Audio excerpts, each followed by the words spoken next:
A Voyager 1 enviou sinais estranhos de volta à Terra que os cientistas da NASA simplesmente não conseguem explicar. Junto com sua gêmea idêntica, a velha sonda espacial moldou significativamente nossa compreensão do sistema solar externo e até se aventurou no espaço interestelar. Mas o que aconteceu com a Voyager 1 na vastidão do espaço? Recebemos finalmente uma resposta aos discos dourados da Voyager? Ou a Voyager 1 foi interceptada por uma civilização alienígena? Fique ligado até o final e descubra conosco. 25 e 20 bilhões de quilômetros. Estas são as distâncias quase inimagináveis que a Voyager 1 e duas sondas espaciais da NASA percorreram entre si e o Sol desde seu lançamento em 1977. Nenhum outro objeto feito pelo homem se aventurou tão longe nas profundezas do espaço, e é natural que essa jornada ao espaço interestelar tenha rendido dados absolutamente únicos. No entanto, não podemos esquecer que a Voyager 1 e 2 também deram uma contribuição decisiva para lançar muito mais luz em nossa vizinhança planetária. Na verdade, o que hoje é considerado o posto avançado mais distante da humanidade não tinha como objetivo original romper as fronteiras do sistema solar, mas apenas fornecer novos insights sobre os planetas exteriores que eram em grande parte inexplorados na época. E dizer que a dupla de sondas dominou essa tarefa seria um eufemismo grosseiro. As Voyager 1 e 2 coletaram dados de medição e imagens durante seus desvios planetários, muitos dos quais ainda são exclusivos até hoje.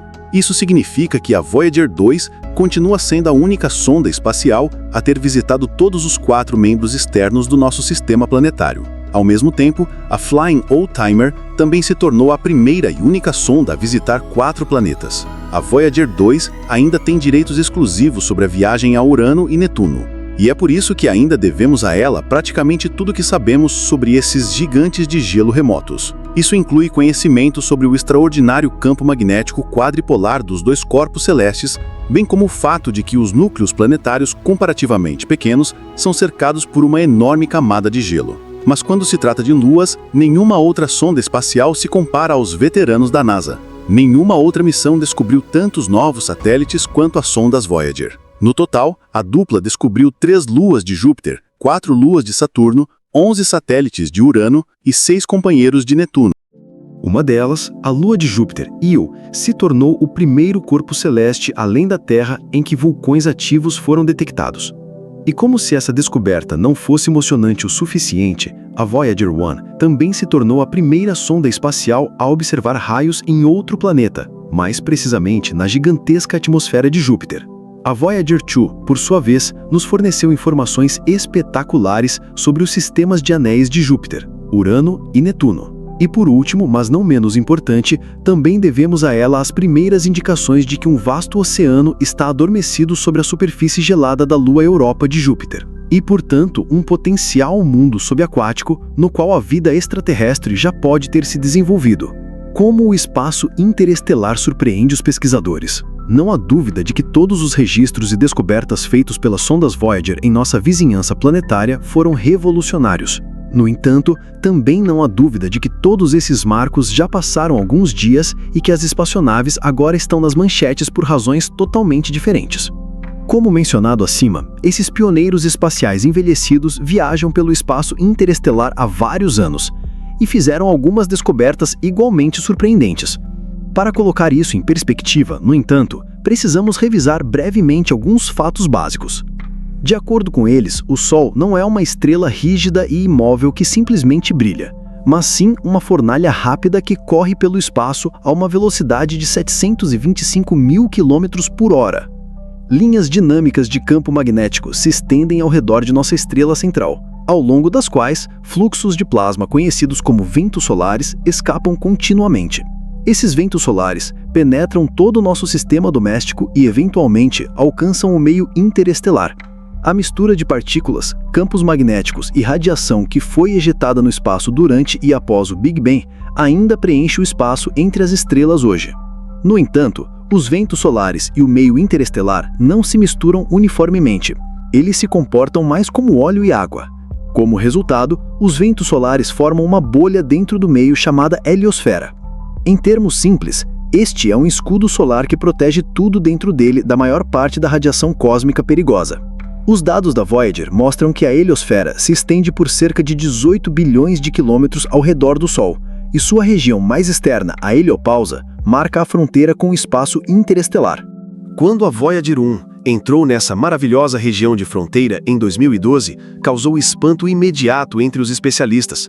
O campo magnético interestelar era, na verdade, 2 a 3 vezes mais forte do que o esperado anteriormente, o que, por sua vez, significa que a pressão exercida pelas partículas interestelares na heliopausa é até 10 vezes mais forte do que se pensava. Ao mesmo tempo, no entanto, a percepção obtida pela Voyager 1 também tinha uma grande desvantagem: era incompleta. O instrumento usado para medir a temperatura do plasma está quebrado desde a década de 1980. Felizmente, esse não foi o caso de sua contraparte a bordo da Voyager 2. Diante disso, a chegada da Voyager 2 ao espaço interestelar 6 anos depois provou ser ainda mais reveladora. Desde então, ficou claro o que acontece quando um objeto entra em contato próximo com a heliopausa. O plasma ao redor desacelera, torna-se mais denso e ao mesmo tempo mais quente. No entanto, esse plasma é tão extremamente fino e irregular em sua composição que as temperaturas medidas ao redor da Voyager 2 foram surpreendentemente baixas. No entanto, o oposto exato aconteceu com o próprio meio interestelar, que acabou sendo muito mais quente do que o esperado, com temperaturas de quase 30.000 graus. Além disso, a Voyager 2 mostrou que o plasma de ambos os lados da heliopausa cruza para outra área na forma de um fluxo cósmico de partículas de baixa energia que se espalha 160 milhões de quilômetros na heliopausa. Outra coisa que surpreendeu os especialistas foi o que as sondas observaram ao se aproximarem da heliopausa. Enquanto a Voyager 1 havia entrado em uma área relativamente estática a uma distância de 1,3 bilhão de quilômetros, onde o vento solar havia desacelerado rapidamente, a Voyager 2 cruzou uma região significativamente diferente de sua contraparte estática. Patrick Kohn, cientista do programa na sede da NASA, descreveu isso como bastante estranho e enfatizou a importância de coletar conjuntos de dados ainda mais extensos no futuro. No entanto, isso se aplica não apenas às diferenças reveladas pelas sondas, mas também à própria heliosfera. Afinal, é uma estrutura gigantesca que só foi explorada em 2 lugares até agora. Na verdade, nem sabemos qual é o formato real do nosso escudo solar.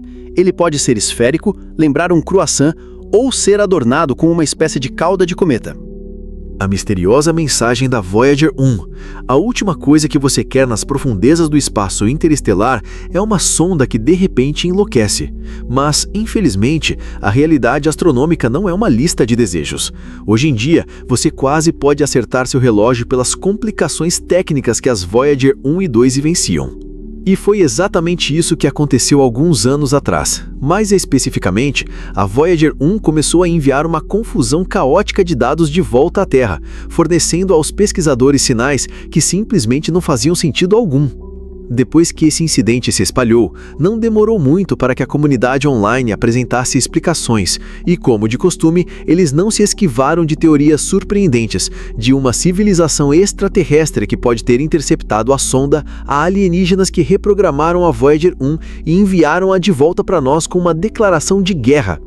As especulações eram tão numerosas quanto bizarras. Até onde sabemos, nenhuma guerra galáctica mergulhou a Terra no caos. Então, o que aconteceu? Bem, a princípio parecia que os dados caóticos de telemetria haviam sido gerados de forma completamente aleatória. Os dados do sistema de controle e articulação de atitude indicavam uma falha no sistema. Portanto, a sonda parecia estar funcionando completamente normal. Esse sistema de controle de posição é responsável, entre outras coisas, por alinhar precisamente a antena principal da Voyager com a Terra, porque essa é a única maneira de manter a comunicação em uma distância tão gigantesca. Foi ainda mais surpreendente que, apesar dos dados defeituosos do ACS, os instrumentos científicos continuaram a enviar dados normalmente, e a Voyager também continuava a responder aos comandos da Terra. A força do sinal recebido também permaneceu inalterada, o que só poderia significar que a antena principal ainda estava corretamente alinhada com a Terra. Para o alívio de todos, após semanas de suposições, a NASA finalmente conseguiu rastrear o erro e resolver o mistério dos dados misteriosos da Voyager. Primeiro, os engenheiros da NASA determinaram que o sistema de controle de atitude estava de fato funcionando corretamente, com uma ressalva pequena, mas crucial. Ele estava tentando enviar dados de telemetria para a Terra por meio de um computador de bordo que estava fora de serviço há anos. Como resultado, as informações chegavam como nada mais do que lixo de dados distorcidos, causando considerável confusão nos centros de controle. A NASA então usou as antenas de rádio do espaço profundo para instruir o ACS a encaminhar os dados de volta ao computador de bordo que estava funcionando corretamente. Isso foi bem sucedido e os cientistas puderam mais uma vez desfrutar de dados de telemetria claros e completos.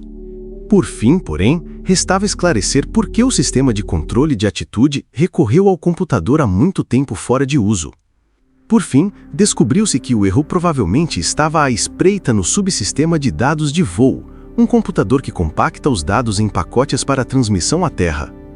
No fim das contas, cerca de 3% da memória estava com defeito, e os responsáveis suspeitam que um único chip de memória tenha sido a causa. Ele pode ter sido danificado por uma partícula de alta energia vinda do espaço ou simplesmente estar desgastado após décadas de operação.